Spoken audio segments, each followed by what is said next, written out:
Eh bien, bonjour à tous et bonjour à toutes et bienvenue aujourd'hui pour cette première journée, cette première édition du 10e anniversaire du Trophée de la Métropole de Montpellier. Alors, on est reçu à Moguio aujourd'hui. Bonjour Paty. Bonjour. Merci de nous recevoir. Merci de recevoir la Métropole aussi, parce qu'on a les intervenants autour de nous et je pense qu'ils vous remercient d'être là.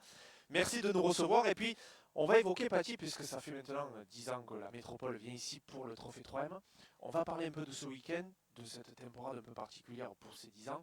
Et puis de la course d'aujourd'hui, je te laisse en dire un petit mot. Tu la connais mieux que moi. Alors, déjà oui, on est très heureux d'accueillir une fois de plus la métropole sur notre territoire. C'est vrai que c'est un partenariat qui est là depuis 10 ans et qui ne fait que, j'ai envie de dire, s'enrichir systématiquement tous les ans. Euh, on est très heureux parce que ça nous permet effectivement sur le territoire de rayonner et surtout de faire rayonner la course camarguaise et cette culture à laquelle nous tenons tant. Donc ce partenariat, il est très très important.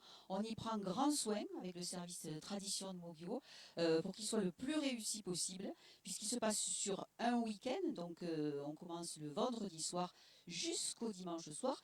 C'est une dimension nouvelle, un format qui quand même montre que nous avons envie que cet événement prenne de l'importance sur l'ensemble du programme des festivités de Mogio. Et donc voilà, c'est la 10e fois que nous accueillons ce trophée chez nous et nous sommes très heureux. Merci Bastien, merci beaucoup. Alors, on évoque ce week-end, entre autres, du 10 ans, c'est aussi une politique importante dans le sens où Montgueux est une ville qui grandit, on l'a évoqué un peu tout à l'heure avant l'émission justement. C'est une ville qui grandit, mais c'est une ville qui continue de montrer son impact et son importance autour de la tauromachie et de la course camarguaise en général. Ça compte aussi, je pense. Oui, ça compte énormément. Nous sommes une ville qui a une âme avec une culture ancienne, profonde, avec des racines qui sont là, qui sont vraiment importantes pour nous. Et c'est vrai que de nouveaux arrivants, bien évidemment, arrivent sur le territoire et nous ne sommes pas une cité dortoir. Donc quand on vient sur Moguio, on y vient aussi pour ce que Moguio est et pour ce que Moguio représente. Et la culture taurine et notre amour du taureau et de tout ce qui tourne autour du taureau, de toutes les tauromachie d'ailleurs, eh bien elle est là et on essaie au maximum de la faire découvrir. J'ai envie de dire qu'on est en phase de reconquête.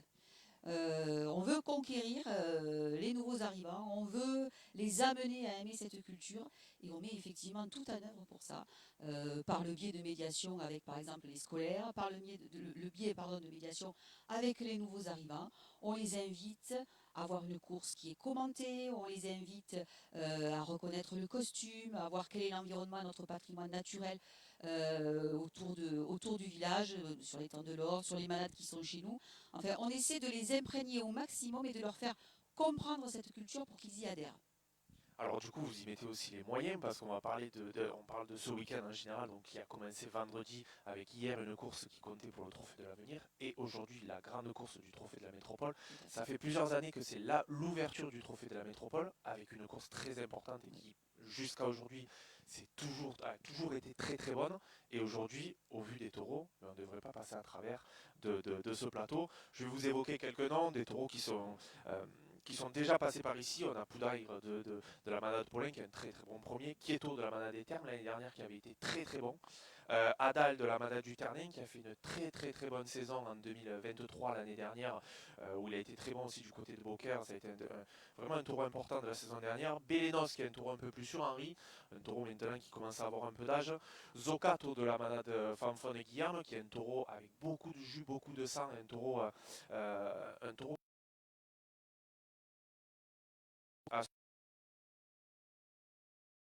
du jour, on a le manager propriétaire qui est juste là avec nous, le taureau Rabina de la Manade Roquette qui est un des espoirs, on a vu très très bon en fin d'année dernière du côté des arènes de Lunel, et puis surtout, et le taureau phare de cet élevage-là, le taureau bohémien qui arrive dans sa 10e année, un taureau maintenant qui est, on va dire, une des stars du circuit du Trophée des As, et c'est important qu'il soit là aujourd'hui, les moyens sont là, le temps est bon et une équipe de rasoteurs assez importante. Je vais reprendre aussi Zico Catif, Dorian Friac et Milan Boucarta, les deux jeunes de la Camargue. Motocycliste. Alors apparemment ils n'ont pas en vélo aujourd'hui mais ils sont là. Youssef Zekraoui, Jérémy Aliaga, Yassine Naïm et Jamel Bouargan côté gauche. Donc une course avec les taureaux, avec les hommes. Et puis Henri, on ouvre ce 10e anniversaire. avec un petit cadeau. Je te laisse le montrer et comme ça après tu reprends la parole. Alors, petite précision, sur chaque course du trophée de la métropole, il sera offert par chaque arène un petit cadeau, un souvenir en fait que vous pourrez emporter chez vous. Donc vous avez aujourd'hui du côté des arènes de Mogio un verre à récupérer. Alors je précise pour Henri, pour éviter qu'on nuise à la réputation du président du jury de la métropole, le verre ce matin est vide. Voilà. Très précision importante. Alors Henri, toi ça fait maintenant plus de 10 ans que tu fais partie du jury de la métropole.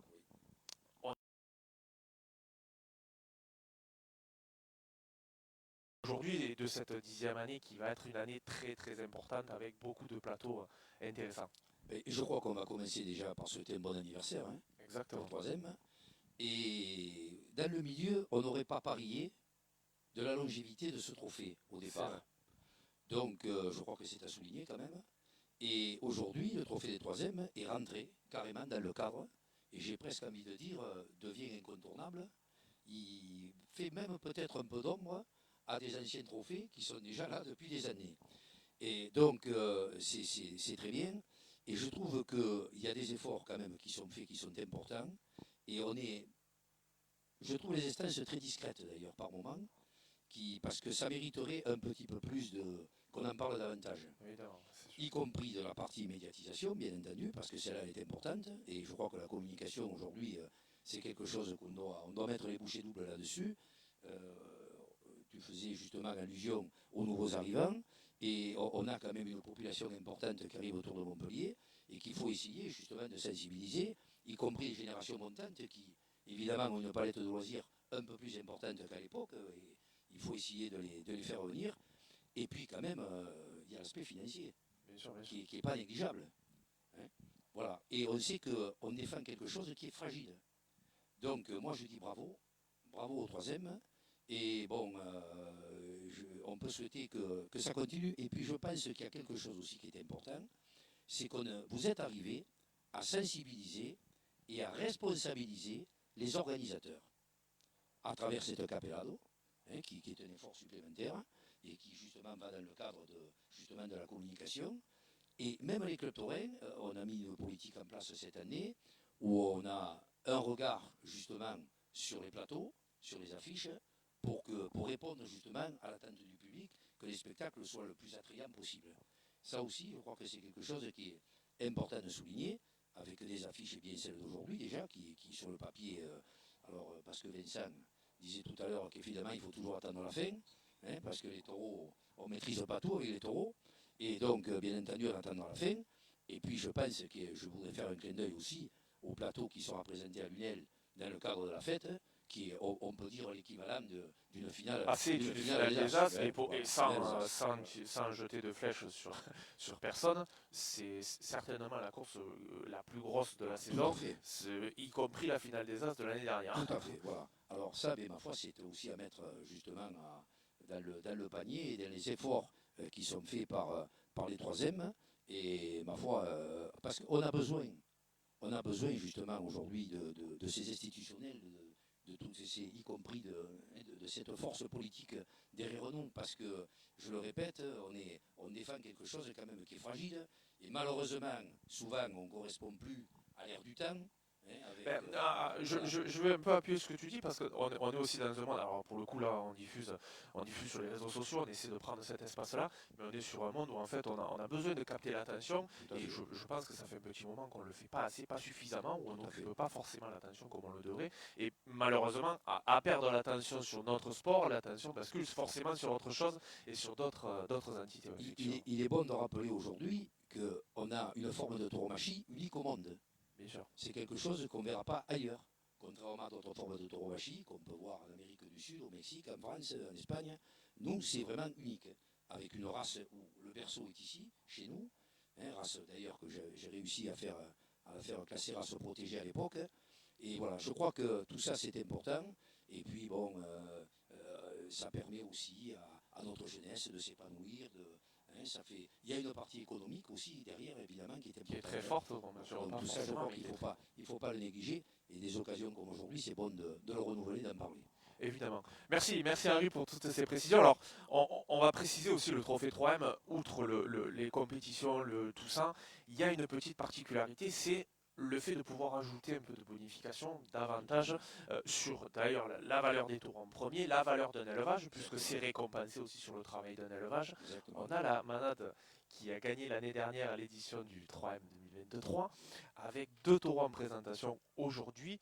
Mais justement, on va évoquer avec toi, Vincent, je te laisse passer le micro, on va évoquer justement avec toi, Vincent, donc aujourd'hui, encore une fois, le 10e anniversaire, tu arrives aujourd'hui avec 2 taureaux qui sont très aboutis, enfin très aboutis, Bohémien qui est quand même pas plutôt, comme je l'ai évoqué tout à l'heure, un taureau sûr, un taureau on n'est jamais dans les taureaux, mais le taureau le plus sûr de chez toi, et Rabina qui est la révélation de la saison passée.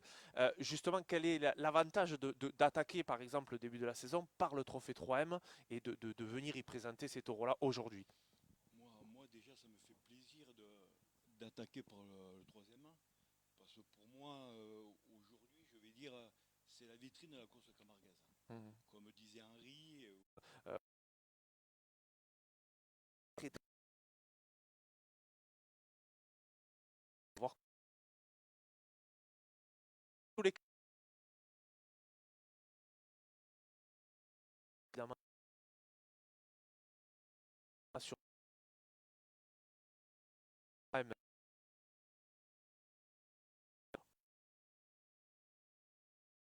du trophée de nous avoir reçu merci.